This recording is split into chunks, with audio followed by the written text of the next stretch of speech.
शरद पवारांबद्दल धनंजय मुंडेंचं हे वाक्य तंतोतंत फिट बसते. कुणाचा पण नाद करा फडणवीस, पण शरद पवारांचा नाद करू नका. हात जोडून सांगितलं होतं की काही करा फडणवीस साहेब, मायछान पवार साहेबाचा नाद करू नका. तुम्ही आमदार खासदार फोडता, पण इथं पवार साहेब डायरेक्ट सरकार फोडतात. आता शरद पवारांनी पुन्हा एकदा गुगली टाकली, त्यामुळे सुनेत्रा पवार चेकमेट झाल्या. सोशल मीडियावर एक पोस्ट फिरते. सुनेत्रा पवार फडणवीसांना म्हणतात, माझ्या पक्षात काय चाललंय मला जरा सांगाल का? पवारांचा नवा गुगली काय आहे? चला निखिल वागळेंच्या तोंडून ऐकूया. आज मी बोलणार आहे शरद पवारांबद्दल. शरद पवारांबद्दल मी अनेकदा बोललोय. 10-12 दिवसापूर्वी बोललो होतो की शरद पवार जाणार कुणीकडे? काँग्रेसकडे जाणार की NDA कडे जाणार, भाजप सोबत जाणार? आता शरद पवारांनी एक नवाच गुगली टाकलेला आहे, हे लक्षात घ्या. हा गुगली काय आहे तर, आपण भाजपबरोबर जाणार की NDA बरोबर जाणार याविषयी ते काहीच बोलत नाहीत. त्यांच्या बहुसंख्य खासदारांना आणि आमदारांना भाजप सोबत जायचं आहे. पण शरद पवारांनी आता एक क्लुप्ती काढली आहे की आपण आधी नरेंद्र मोदी सरकारला थोडासा पाठिंबा देऊन बघू काय प्रतिक्रिया आहे ते. बघा किती चलाक आहेत शरद पवार. अगदी गुगली गोलंदाजच आहेत असं मी त्यांना म्हणतो. ते अगदी पुन्हा पुन्हा पुन्हा पुन्हा सिद्ध होते. शरद पवारांच्या कन्या, त्यांच्या लाडक्या कन्या सुप्रिया सुळे, आणि त्या असं म्हणाला की लोकसभा मतदारसंघांच्या फेररचनेबाबत म्हणजे डिलिमिटेशन बाबत केंद्र सरकारकडून नव्या विधेयकाचा मसुदा मिळाल्यानंतर इंडिया आघाडी चर्चा करून पाठिंबा द्यायचा की नाही याचा निर्णय घेईल, अशी भूमिका सुप्रिया सुळे यांनी मांडली.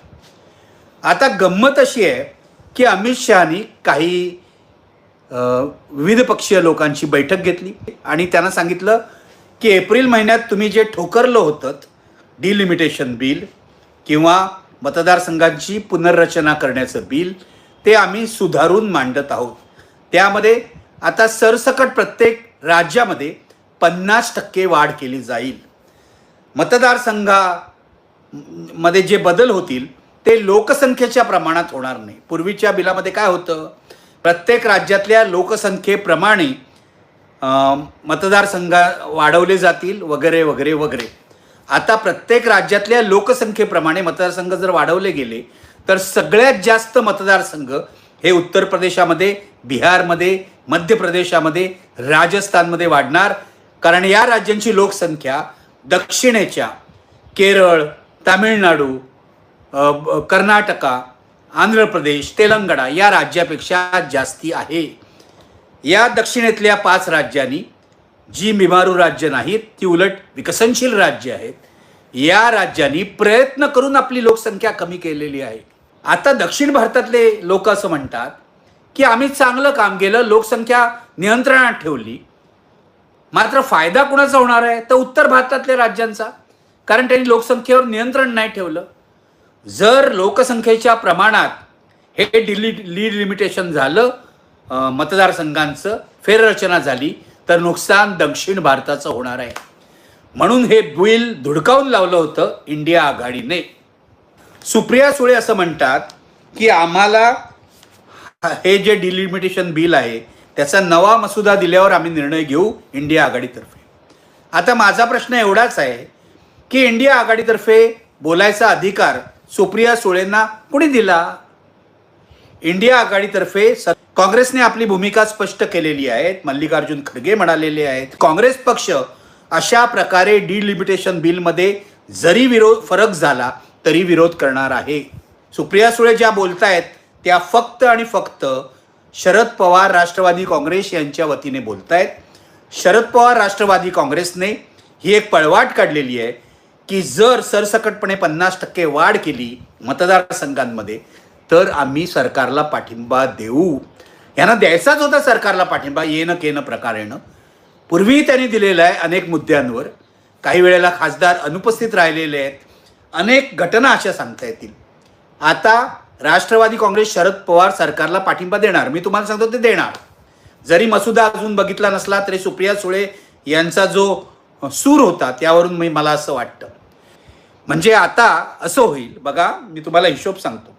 एनडीएकडे किती मतं आहेत मी तुम्हाला अनेक वेळा सांगितलेलं आहे. 292 एनडीएचे, 240 भाजप, बाकी एनडीए एकूण 292, अधिक आता 20 तृणमूलचे आलेले आहेत, म्हणजे झाले 312. 312 अधिक 6 कोण? उद्धव ठाकरेंचे पळालेले खासदार. 312 अधिक 6 318, अधिक आता 8 जर शरद पवारांचे खासदार यांना पाठिंबा देतील तर 318 अधिक 8 म्हणजे 326 होणार. यामध्ये द्रमुकेने जर पाठिंबा द्यायचं ठरवलं तर त्यांचे 22 खासदार म्हणजे 326, 336, 346, 348 खासदार झाले. बघा 360चं टार्गेट आहे, 348 ते होऊ शकतात द्रमुकला कन्व्हिन्स केलं तर. म्हणजे मुद्दा असा आहे की आता अमित शहांच्या आवाक्यात हे बिल आलेलं आहे. उरलेले 12 खासदार ते कुठूनही मिळवू शकतात, कुठूनही मिळवू शकतात. शरद पवारांचा गेम काय आहे? या निमित्ताने आपण नरेंद्र मोदींच्या जवळ जाऊ शकतो, या निमित्ताने आपले फायदे करून घेऊ शकतात आपले 8 खासदार. शरद पवारांच्या 8 खासदारांचं दुःख काय? आम्हाला निधी नाही मिळत, आम्हाला अमुक नाही मिळत, आम्ही सत्ताधारी नसल्यामुळे आमच्याकडे दुर्लक्ष होतं वगैरे वगैरे. आता डिलिमिटेशन बिलला पाठिंबा देण्याच्या मिशाने या खासदारांना आपल्या मागण्या अमित शहांकडे ढकलता येतील आणि अमित शहा त्या मंजूर करतील. मुद्दा असा आहे, जेव्हापासून भाजप सरकार आलं गेल्या 12 वर्षामध्ये, तेव्हापासून शरद पवारांनी सातत्याने भाजप सरकारला, मोदी सरकारला डोळा मारलेला आहे आणि आपली कामं करून घेतलेली आहेत. मोदींचे ते गुरु आहेत. मोदींनी जाहीरपणे म्हटलेलं आहे, शरद पवारांमुळे मी राजकारणात आलो. जेव्हा गुजरातमध्ये निवडणुका झाल्या, विधानसभा निवडणुका 2014 नंतर 2 वेळा झाल्या, त्यावेळेला राष्ट्रवादी काँग्रेसचे उमेदवार उभे करून यांनी भाजपला मदत केली. कारण राष्ट्रवादी काँग्रेसच्या उमेदवारांनी पायात पाय घातल्यामुळे काँग्रेसचे उमेदवार पडले, हे लक्षात घ्यावं. तेव्हा शरद पवारांची ही जी चाल आहे, तिरकी चाल आहे म्हणा किंवा गुगली आहे म्हणा, ती सतत चाललेली असते. ते गुगली बॉलिंग सतत करत असतात. कोणाची विकेट घेतात, कधी अजित पवारांची विकेट घेतात, कधी विरोधी पक्षातल्या कोणाची तरी विकेट घेतात, कधी उद्धव ठाकरेंची विकेट घेतात. म्हणजे आता तर अशी चर्चा चाललेली आहे की उद्धव ठाकरेंना मुख्यमंत्री करून शरद पवारांनी काय साधलं? त्यांनी शिवसेनेमध्ये फूट पाडली, कारण त्यानंतरच फूट पडली शिवसेनेमध्ये. एकनाथ शिंदेना ते आता भेटत आहेत. एकनाथ शिंदेना त्यांचा छुपा पाठिंबा होता का, हाही प्रश्न आता विचारला जातोय. आणि महाराष्ट्राचं राजकारण पूर्णपणे भाजपच्या हातात सोपवलं. एका बाजूला मोदींशी मैत्री, दुसऱ्या बाजूला अदानी अंबानीशी मैत्री. हे सगळे त्यांचे धंदे चालू राहतील. मी तुम्हाला सांगतो, शरद पवार यांचं राजकारण हा अभ्यासाचा आणि संशोधनाचा विषय आहे. पण मला आता शरद पवार नावाच्या संधीसाधू राजकारण्याचा वीट आलेला आहे, लक्षात घ्या. 2024च्या लोकसभा निवडणुकीत त्यांना मोठी संधी होती, लोकांनी पाठिंबा दिला होता. भाजप विरोधी महाराष्ट्रामध्ये एक फ्रंट ते उभे करू शकले असते, पण ताबडतोब 5 महिन्यामध्ये ही आघाडी या महाविकास आघाडीच्या सर्व नेत्यांनी म्हणून कमकुवत केली, हेही लक्षात घ्या. यात शरद पवारांचा सुद्धा मोठा हात आहे. पण शरद पवार स्वतः भाजपमध्ये गेले नाहीत, एनडीएमध्ये गेले नाहीत, तरी आपल्या खासदारांना ते एनडीएच्या पाठीशी उभं करणार, याविषयी माझ्या मनात काही शंका नाही आहे. हळूहळू त्यांचे आमदारही फडणवीसांच्या गटात जाणार आणि अधिकृतपणे भाजपसोबत न जाताही हे लक्षात घ्या. शरद पवार जरी भाजपसोबत तातडीने गेले नाहीत तरी ते भाजपसोबतच आहेत, हे लक्षात घ्या.